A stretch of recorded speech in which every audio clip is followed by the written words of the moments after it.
Hey, what's going on YouTube? Welcome to another League of Legends guide. Today we are covering top lane Ekko. It's not how much time you have, it's how you use it. Ekko's a champion who can fill multiple roles and has great wave clear and high mobility. Both of these make him a pretty decent split pusher. He has very solid slows and a potential AoE 1.75 second stun. If this lands on the entire enemy team, it can be extremely devastating. His mana costs are rather low, which is great because he's able to wave clear and poke with his Time Winder over and over again. Then there is his ultimate, which makes him a very forgiving champion. If he goes in for a really bad trade and ends up getting ganked at the same time, his ultimate can get him out of that situation and he can simply run away.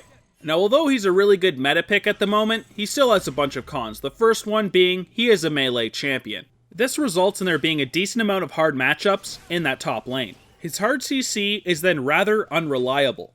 He has to get the enemy in the detonation zone, which can sometimes be hard on itself, but he also has to enter it so the stun can go off. Because of his skill shots and his kit, he's also got a rather high learning curve. For our Masteries, we go 12 Ferocity and 18 Resolve, grabbing Grasp of the Undying as our Keystone Mastery. As we are going to be one of those generic top lane bruisers who gets one or two offensive items and then goes for full tank, this can add a lot of sustain in that top lane. We will be in rather drawn out fights and we can get this to proc multiple times in that fight, which is by far the best thing to get on Ekko. For our runes, we go attack speed reds, armor yellows, scaling magic resist blues, and ability power quints. We of course grab that ability power because we are an AP champion, but the attack speed works great on Ekko considering we are trying to get 3 attacks off for our passive. Of course our abilities do add passive stacks as well, but the attack speed is great for getting them if something does miss. Then of course the armor and the scaling magic resist are great because it adds some tankiness as we are going for a rather tanky build. For our summoners, the only thing I'd really recommend would be flash and teleport. Although we already do have a bunch of mobility and our chrono break makes us a rather forgiving champion, flash will still save us in all sorts of different situations. It's then also great if we do need to close a gap and we don't have our E available to finish off a kill. As for teleport, well, it's going to allow you to split push for large portions of the game and you're still going to be able to make it to team fights and objectives. You're then also going to be able to use it to gank a lane if the enemy is engaging onto your allies. Furthermore, you can also fake a teleport and try to get the enemies to disengage. Even if the situation is very unfavorable and you know you're going to die if you did finish that teleport, hopefully you can get them to stop engaging and just run away. It's then also great in case you are against a very hard matchup and you do get pushed out, you can simply get back to lane so you don't miss CS and XP. Now we're going to look at each of our abilities, starting with our passive, Z-Drive Resonance. So this here is the passive that stacks up to 3 times and works off of your abilities and basic attacks. They also last up to 4 seconds. When you hit 3 stacks, they're consumed and deal between 20 and 190 based on level, plus 80% AP magical damage on the target and apply spell effects and slow them by up to 60% for up to 3 seconds. If this is against enemy champions, you also gain between 50 and 80% bonus movement speed for between 2 and 3 seconds as well. This, however, cannot occur more than once every 5 seconds, so it's great for trading or long, drawn-out fights. When trading, you can simply close a gap with your E, apply 1 stack with that ability, then use your Q and auto-attack to get off a really quick 3 stacks, and then jump away and do all of that bonus damage. This is a rather strong passive which adds a lot of ability and damage, and as long as you can combo effectively, it is insanely strong. Now for your main ability, your Q, Time Winder. This is that little sphere ability that you shoot out, and after a while, it returns back to you. It also creates a field that slows by up to 60%, which is one of the best parts about the ability. It can allow you to stick onto a target much easier. The outward magic damage only has a 20% AP ratio, but the returning magic damage is a 60% AP ratio. This means that pulling it back through your target is the best way to do damage with this ability. Of course, this is insanely simple to do against minions and can clear waves really quickly, but against champions, it can be a little harder. All in all, it is a really good ability for trading and doing some poke damage, but it's also really good for clearing minion waves, which is why we max it first. Now for your AoE crowd control ability, your W, Parallel Convergence.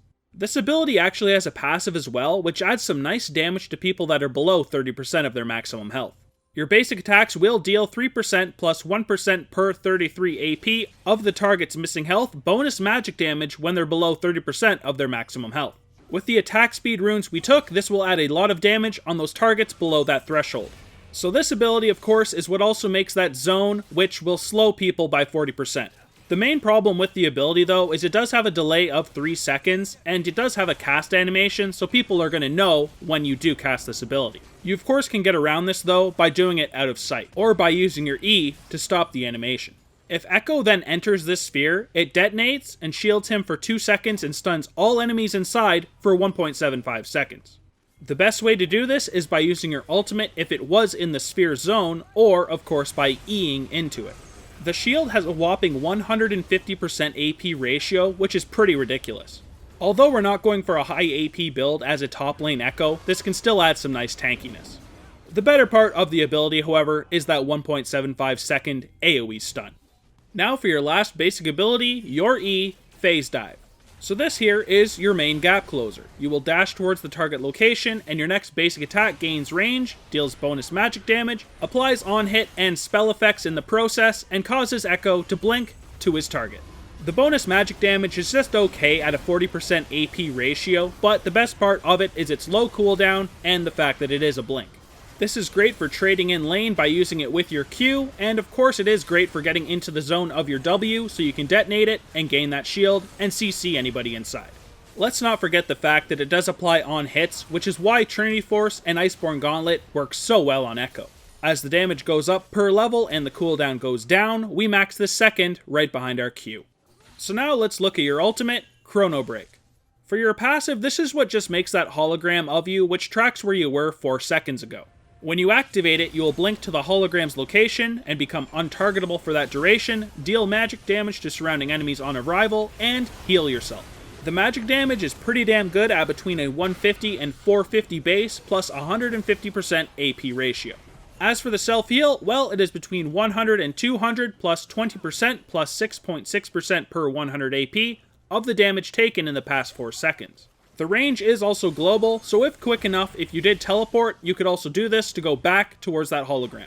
But yeah, this is great for engaging if you do want to do it to go back into your W. It's a lot easier to do if you are running away from an enemy, and then you W to where your hologram will be in a few seconds, and then use your R to go back into it and also gain that shield and do a lot of magic damage. If you are trying to escape a gank as well, you can also go back to your hologram to juke, or just to gain health, so you could re-engage. This self-heal is one of the reasons we grab a Spirit Visage in our build, because getting extra healing is awesome. So let's quickly look at that skill order, and as you can see here, this one here is taken 78.1% of the time. Although this only has a 49% win rate, it is still by far our best skill order. We grab a point into our ultimate whenever we can, and then focus on maxing our Q for its nice trading damage, and then our E for its reduced cooldown so we get a bit more mobility, and then finally we take our W last because we do get the same duration actual stun no matter what level it is. Alright, so how about some combos? And luckily the first one here is rather easy to do, and it is our main trading combo.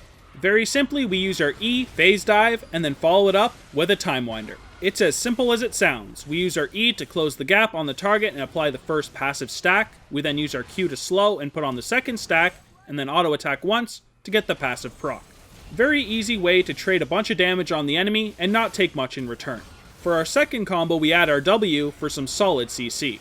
Try to use your W out of vision and then follow up with your EQ combo. As long as it didn't see the cast animation for your W, it should be rather easy to land your EQ combo and get that stun off.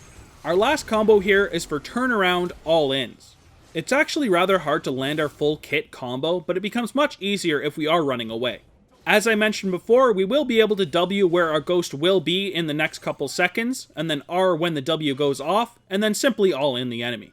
This combo will do an absolutely stupid amount of damage, and if they are somewhat squishy, it will absolutely delete them, even if we are a tanky top lane Ekko. If we're against a tough matchup in the early game, make sure you're using your Time Winder to clear minion waves and get farmed up as much as you can. Once you are level 6, you're going to be able to play a lot riskier than you were before, since you do have Chrono Break to heal yourself or escape. Try to land a parallel convergence from the bushes, then engage onto your opponent with your EQ combo. Throughout the early game, try to get off your EQ trading combo and make sure you add that 3 passive stacks. In the mid game, you should have either your Iceborne Gauntlet or Trinity Force and some nice defensive items as well. You're going to start doing a lot of damage, but you're also going to be tanky at the same time and very hard to bring down. You should also have that Spirit Visage, as you should be grabbing at either second or third, and it will add a lot of healing on your Chrono Break, which makes you very, very durable. Once top lane is taken care of, which would mean you've taken their tower and shoved the minion wave, it's time to start roaming and look for some ganks. Use your parallel convergence from out of sight, then engage onto your opponent with your phase dive and time winder combo when it's about to go off. In the late game, Ekko is a champion who falls off a bit, but you can still help your team in tons of different ways. You may, however, need to transition into more of a split pusher at this point in the game. You have a solid amount of mobility and can usually escape or outplay your opponent if they do come to kill you. Make sure you're paying attention to your minimap like always, and if your team needs you for an objective or team fight, make sure you show up with your teleport, unless it's completely hopeless. In that case, you'd want to shove as hard as you can and try to take either a tower or an inhibitor. Now keep in mind, even though your damage has fallen off at this point, if you do land a really solid W, you could win the game with just that ability. So for our hard matchups, we first have Yasuo. His high mobility can make landing our skill shots rather hard, and he can dish out a ton of damage. You'll want to use your abilities more defensively, so he can't actually all-in you as easy. Wukong is then also a really hard matchup. He does a lot of damage in trades and can dodge a lot of yours by using his W and then re-engage when he has his Q and E back up. Rinse and repeat. Irelia is one last matchup which can be rather hard. She builds a lot like you, she will get rather tanky after her Trinity Force to stop a lot of the damage you do. She then has her W to do a lot of true damage and usually out-trade you. Alright, so let's cover that item build, and we start with a Corrupting Potion and a Warding Totem. If you were against a really hard matchup, I suppose you could go for the Doran Shield start as well, but I usually try to get that Corrupting Potion.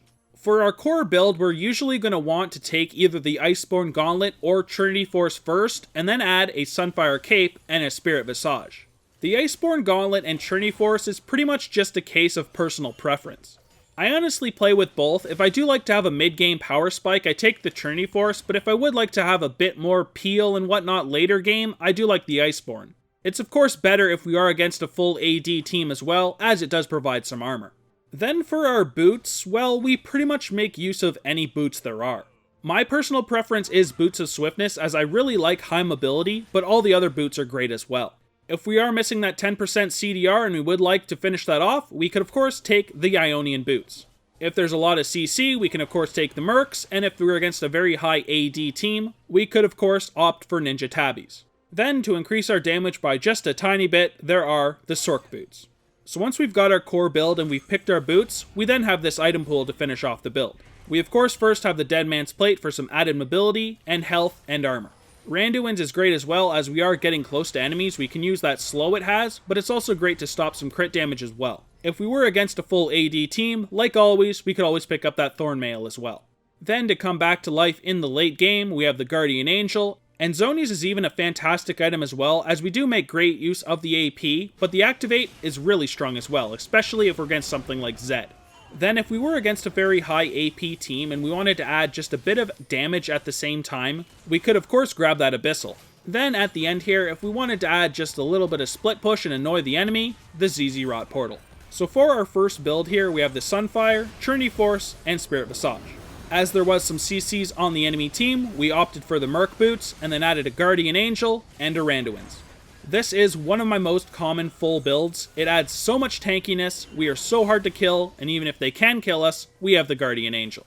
For our second one, we opted for the Iceborne instead. This is because in this game, we were against a very high AD team, but they did have one AP laner, so we still took the Spirit Visage, considering it's also good for our healing. We then finished off our build with that Dead Man's Plate and a Zhonya's, because there was a Zed in the game. There's lots and lots of ways you can itemize Ekko. You basically take 1 or 2 offensive items, and then go for full tank. So that covers everything I've got on tanky top lane Ekko. I hope you guys enjoyed the guide, and if you did, please like and subscribe, as we have lots and lots of League of Legends content coming out every day. You can also find us on our website, egamingtv.com, and you can also enter our skin giveaways on our Twitter at egaming_TV. Thanks a ton for watching the guide. I hope it helped you understand Ekko, and I will see you guys in the next video. Peace!